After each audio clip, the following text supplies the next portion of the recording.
Assalamualaikum warahmatullahi wabarakatuh. Perkenalkan, nama saya Adam Biarahim dengan NIM 22104112100004 dari kelas A, ingin mempresentasikan PPT saya mengenai Kapita Selekta Sistem Sosial Indonesia. Kapita Selekta Sistem Sosial Indonesia merupakan ilmu yang khusus mempelajari dinamika sosial politik, ekonomi, dan budaya masyarakat Indonesia serta interaksi antar subsistem sosial yang menyusunnya. Salah satu subsistem yang paling penting untuk dipertimbangkan adalah demokrasi konsensus yang diperkenalkan di Indonesia. Pemaparan kali ini akan membahas beberapa poin penting, antara lain demokrasi konsensus, latar belakang struktural demokrasi konsensus sebagai sistem manajemen konflik, unsur-unsur demokrasi konsensus, dan terakhir demokrasi Pancasila sebagai demokrasi konsensus. Demokrasi konsensus adalah bentuk demokrasi yang mengutamakan musyawarah mufakat dalam setiap pengambilan keputusan politik. Tujuannya adalah mencapai titik temu dari berbagai kepentingan yang ada sehingga semua pihak merasa diwakilkan. Beberapa ciri dari demokrasi antara lain: adanya negosiasi dan kompromi lintas kepentingan. Yang kedua, ada penekanan pada musyawarah untuk mencapai mufakat. Yang ketiga, tidak memaksakan pendapat mayoritas. Yang keempat, menjaga inklusivitas dengan melibatkan semua stakeholder. Yang kelima, terdapat penghormatan terhadap hak-hak minoritas. Yang ketiga, konteks struktural demokrasi konsensus merupakan salah satu pendekatan dalam menggali demokrasi di Indonesia. Dalam konteks ini, demokrasi dikelola melalui konsensus yang menunjukkan bahwa semua pihak di suatu negara memiliki peran yang penting dalam mengambil keputusan dan mengatur perubahan. Yang pertama, partisipasi yang inklusif. Semua pihak yang terlibat diundang untuk berpartisipasi dalam proses pengambilan keputusan.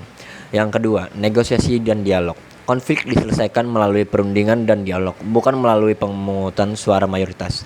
Yang ketiga, pentingnya kompromi keputusan dibuat dengan mencari titik temu dan kompromi yang dapat diterima oleh sebagian besar pihak terlibat. Yang keempat, perlindungan hak minoritas, menjamin bahwa pemandangan kepentingan minoritas dihormati dan diperhatikan. Yang keempat, demokrasi konsensus adalah salah satu pendekatan dalam sistem manajemen konflik yang bertujuan untuk mencapai kesepakatan untuk konsensus di antara pihak-pihak yang terlibat dalam konflik. Pendekatan ini bertumpu pada prinsip-prinsip demokrasi yang melibatkan partisipasi aktif, dialog terbuka, dan pengambilan keputusan bersama. Dalam demokrasi konsensus, pihak-pihak yang terlibat dalam konflik bekerja sama untuk mencapai pemahaman bersama dan mencari solusi yang dapat diterima oleh semua pihak. Yang kelima, demokrasi Pancasila adalah bentuk demokrasi konsensus yang khas bagi Indonesia.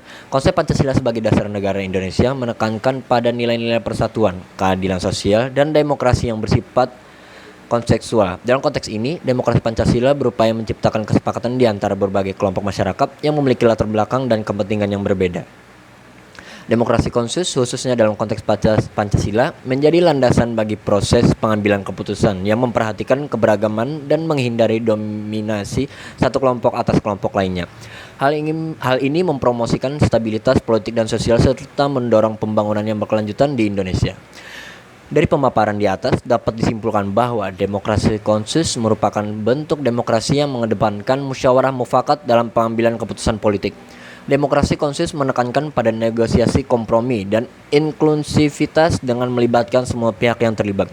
Prinsip ini bertujuan untuk mencapai kesepakatan yang dapat diterima oleh sebagian besar pihak dan menghormati hak-hak minoritas. Dalam konteks struktural, demokrasi konsensus mengaku pentingnya partisipasi inklusif, negosiasi, dialog, dan pentingnya kompromi dalam pengambilan keputusan. Pendekatan ini juga melindungi hak-hak minoritas dan menghindari dominasi satu kelompok atas kelompok lainnya. Sekian presentasi saya. Mohon maaf atas kata-kata dan kekurangannya. Salah hilap. Wassalamualaikum warahmatullahi wabarakatuh.